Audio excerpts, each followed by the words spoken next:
My name is Watson. And my name is Mariah. We're 12 years old. And we're representing Old Redford Academy Middle School. And we're here to talk about drugs. Drugs are very dangerous and unhealthy. And they can also ruin a relationship with your loved ones. Go talk to a family member, a friend, even a teacher, or you can go to a therapist, or if you need any extra help, you can go online and find all of those.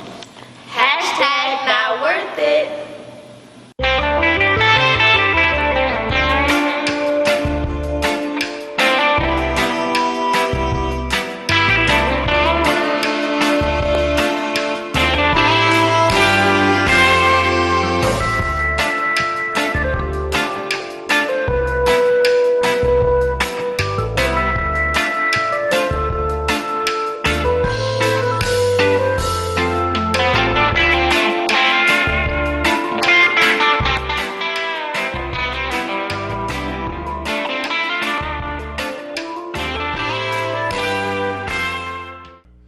Good afternoon and welcome to Expose Under the Sun, sponsored by the Detroit Native Sun newspaper. I'm your host, Darwin Griffin, and we have a very, very special guest on the show with me today.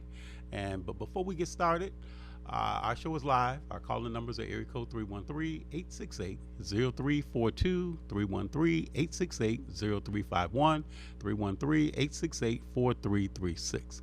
And our website is www.tv33whpr.com. And you are watching us live from the awesome cities of Detroit, Michigan, under the auspices of the Honorable Mayor Mike Duggan, as well as the phenomenal city of Highland Park, Michigan, under the auspices of the Honorable Mayor Hubert Yap.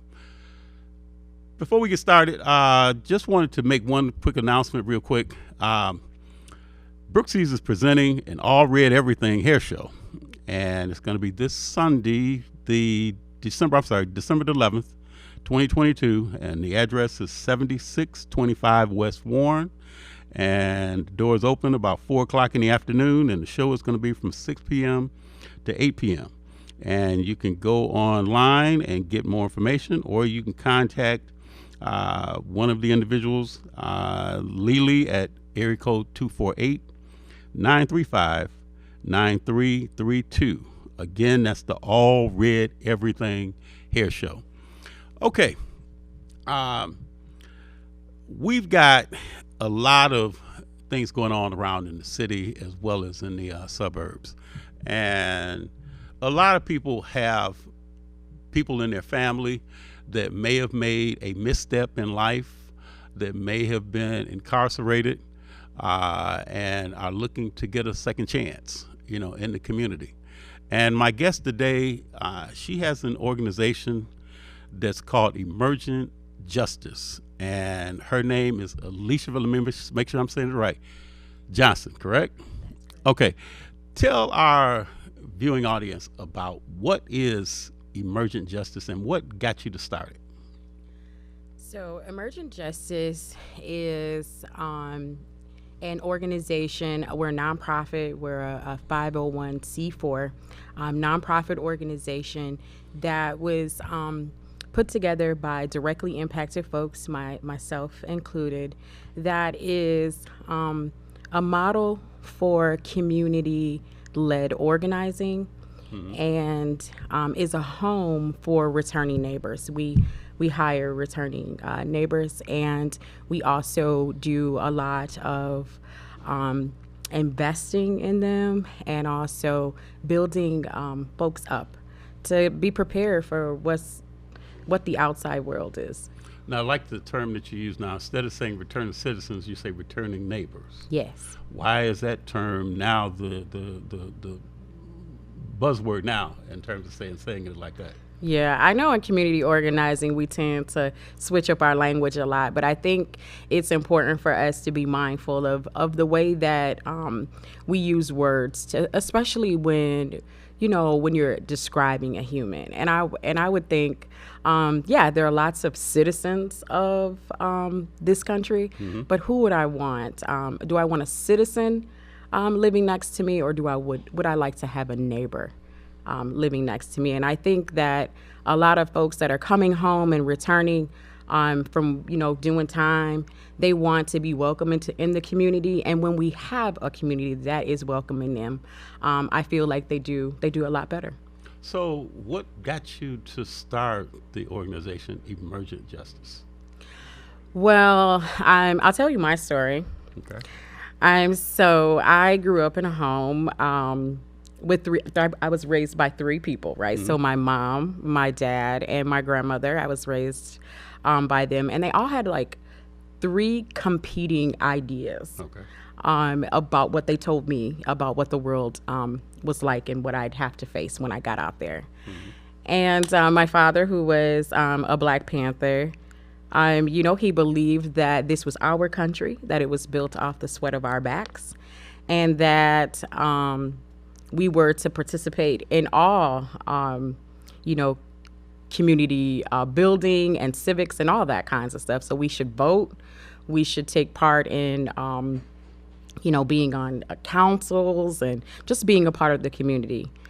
My mom was a Hebrew Israelite and raised me as such. And her idea was that, this isn't working, probably because we shouldn't be here. This is not our land. This is not our country. This was not built for us. Everything that's happening to us was meant to happen to us. And she taught me that. And that also we were built for the fight. Right. And so my grandmother thought that both of them were crazy and that, they were going to be poor for the rest of their lives. And if they did not invest in their education and finding a good, I guess I wouldn't say job, but a career, right? And, living the best life and being a part of capitalism and all that was her thing. Like, you go buy a Cadillac, wear diamonds and wear your furs and all that stuff. So I had those three competing ideas, and I grew up moving through the world, kind of challenging all three of those at different times. And the one thing they didn't teach me about was love. Okay. And so I went out searching for that. There was a lot of harm and hurt in my house. There was a lot of violence because my father was an alcoholic and going through his own mental health issues. We saw a lot of that, and we experienced a lot of that as children. And we saw my mom, go through a lot of stuff that we shouldn't have seen. And, I didn't want to be like her. And I was listening, taking after my grandmother and saying, well, maybe love will be what sets me free of this. And so I set out and I met this young man who was a little older than me, but he was actually going in trouble and about to be going to prison for something that he had did. And because he did not have mental health, he did not have, the support. He didn't have good lawyers. He was just going through a lot. And so he felt like he wanted to die, so he felt like he'd take me out with him. And I woke up and just ran through the woods and saved my own life, I believe. And I was met 6 months later with a new issue in my life, that I was pregnant. And now I had to deal with life as another one of those terms as a single Black mama. And so now I have more issues. I have more problems. I have this child that I have to take care of. And remember, my parents didn't teach me anything about, the workforce. They were just like, go to my mom's big thing was just like, go to the Army. How old were you? So by this time, I'm about 16, 17. Okay. And I am hell-bent on not bringing my child to our home. And so I started working at JCPenney. And while working at JCPenney, I stole enough money to pay for my first month's rent deposit. So they just told me, get a job. And so I set out to get a job. I got a job. I worked 40 hours a week and still could not pay my bills. Still could not take care of this new child that I was going to be bringing into this world. And the realization that you could work 40 hours a week and still not be able to pay your bills was very, very new to me. Nobody had ever explained that to me. And I think out of frustration, I think hurt and anger, I took the money. Well, I should not have pled to what I pled to, right? So now I'm in trouble. And instead of it just being like, petty theft, it was put on my record as embezzlement. Now, how much money was it? It was about $500 to $700. Okay. No more than $700, because it was enough money to pay for my first month's rent and deposit, and I had some of it. So was that considered a felony at the time? Yeah. Okay. So, as embezzlement, it's a felony. And I think that was strategic, right? So that was their way of moving me into the system that I didn't know. Later on, I would know it to be named as the school to prison pipeline, right? So now I got this new baby. I'm on probation. I'm paying money, and I don't have it. And I'm trying to figure this out. And I start drinking myself, and I just find myself years later, where my son is coming to me like, "Hey, Ma, I want to be a pilot. How are you going to help me do that?" And I had no way. And I was thinking about taking myself out. And I'd been to this meeting. Now, when you say taking yourself out, you mean committing suicide? Yeah, Okay, go yeah, ahead. committing suicide. And at this time I lived in this housing. It was called it was in Kalamazoo, Michigan, and it was a home that was for people that worked but still could not pay their rent, right? And so it was called Open Doors, and it was a program for a lot of people like myself. And every Sunday they had a dinner. And this time they had invited community organizers. And it was the first time as a Black person that I had heard about community organizing. And so there's this young lady there who was pretty much telling me that we can fight for $15 an hour. And I'm thinking to myself, oh, honey, your little white self can't give me no $15 an hour. I mean, there's legislators and, elected officials and important people who do that, right? Not regular everyday community people.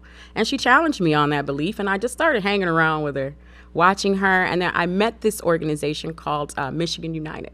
Okay. And they are the first ones who introduced me to organizing. And after that, I just hit the ground running.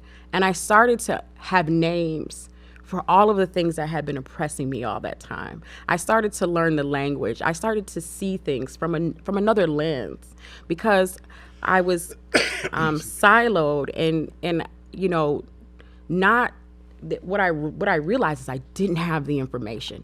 But why didn't I have that information? Why was that something that why didn't I learn that in school? Right? Why wasn't there some place that taught me that, if this was things that I was going to need to know to navigate the system? Mm-hmm. And I realized that all this was done purposely, that I wasn't supposed to know these things, that I was just supposed to be a target. And I decided that I didn't want to do that. Or just be another statistic, more or less. Okay. Yeah. So what did you do then to kind of take it from the infancy stages? You knew what you wanted to do. So then once you learned about organizing through Michigan United, and I gotta give a shout out to Ken Whitaker, my Love Ken, my friend, and his wife Shanae. Love Shanae. But so how did you go about getting from point A to point B with getting Emergent Justice started? So I think Emergent Justice was a concept idea. At first, it was just an idea. It was like, how do we do things differently than how I'd seen other organizations doing criminal justice?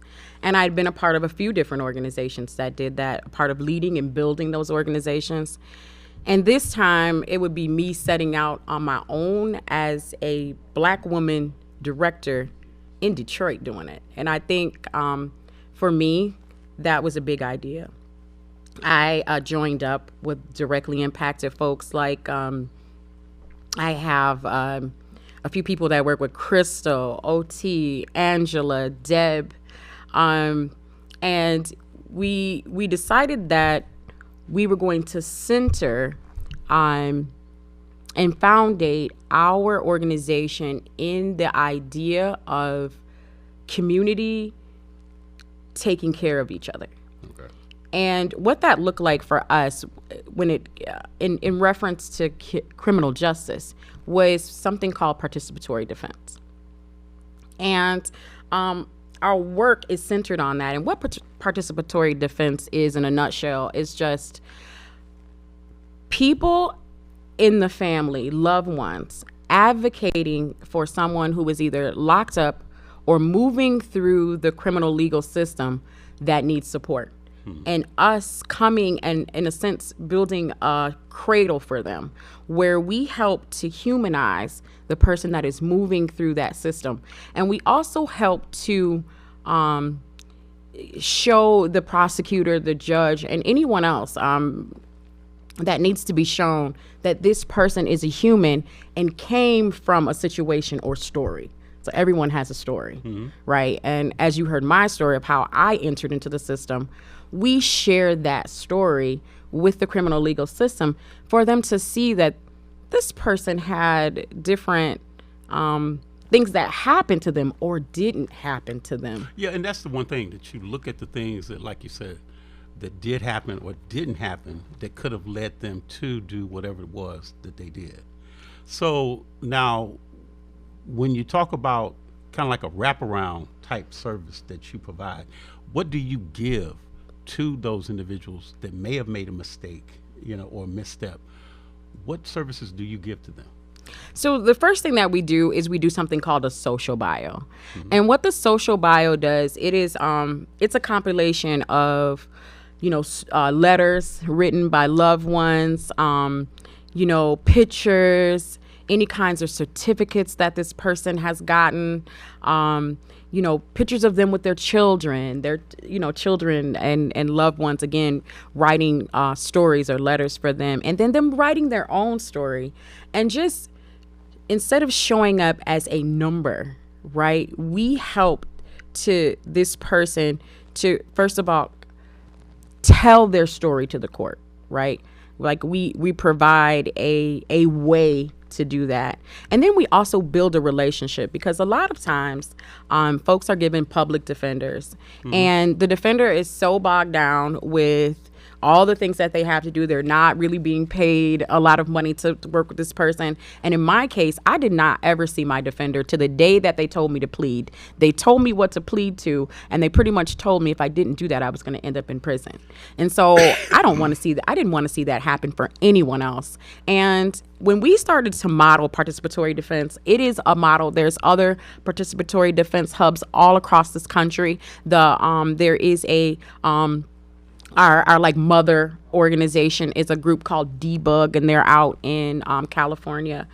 And they really trained us to really be a support network, but also the people who love you the most, right? The people that advocate for you the most, your mama, your auntie, your grandmas, your cousins, your sisters, your family members and loved ones. We teach them how to be advocates for you. We also do court watching. So one of the things that we found is that when there are people in the court that are watching the court acts different. The court may do something, that they wouldn't do because people are watching. And that's commonplace, because it's just like when you see people that go into the classrooms with the teachers may do something a little different, and I can understand the same thing in the court. The prosecutor, the judge, and other people in the courtroom probably would do something to make certain that there's no discrepancy about what they're doing and what they're saying. Yeah. So I totally understand that. So now, if a person, once they are incarcerated, how do they get in contact with you to be able to utilize the services that Emergent Justice provides? So I'll tell you, when we first started out, because we were new, right? We were looking for cases. So we actively went looking. We started to build relationships with our defender's office here in town. And we also built relationships with different lawyers, right? And so we actively looked for cases. Well, what we found was when you do that, you might not necessarily get that engagement that you would if folks are coming to you. Okay. And so we learned, and this has all been a learning. We've only been around for about a year, Okay. right? So this is our second year we're going into. Well, congratulations on the second year. Thank you. But this is just a learning that we had. And when we figured out that, like, when people come to you, they're passionate. They need your help, and they'll do anything. It's a lot different than when you're going to them. It looks like you're providing a service. So what I will say is that we don't necessarily provide a service.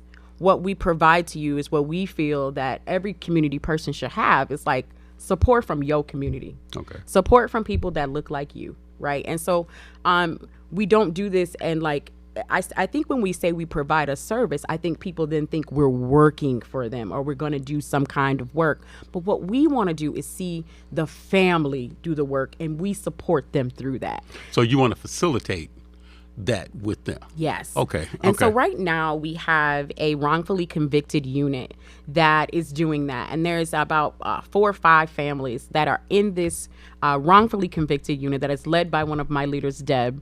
And it's amazing. And what is happening is that people that are very passionate about their loved one knows that they don't want to see their loved one locked up. They are fighting. They're doing everything that they can in this group, and we are providing them the platform, I understand. the place to come to do that. Now, if someone wants to get, in a few minutes we have left, if someone wants to go and get more information about emergent justice, what's the contact information? So if you would like to reach out to us, you may reach us at emergentjustice.org. Or you can find us at if you'd like to send us a message, right? It's emergentjustice.org, or it is emergentjustice.com. And then if you'd like to reach me, I'm Alisheva at emergentjustice.org. And we are also on Twitter, Facebook, and Instagram. Give that contact number one more time. So the contact to reach out to me is Alisheva at emergentjustice.org. To reach out to the organization to check us out is emergentjustice.com. And we're on IG, we're on Instagram, Facebook, and Twitter. Okay. And now, there was something that recently happened in the news where there was someone who was close to your organization made his transition. Can you just tell and just give a minute brief about what happened?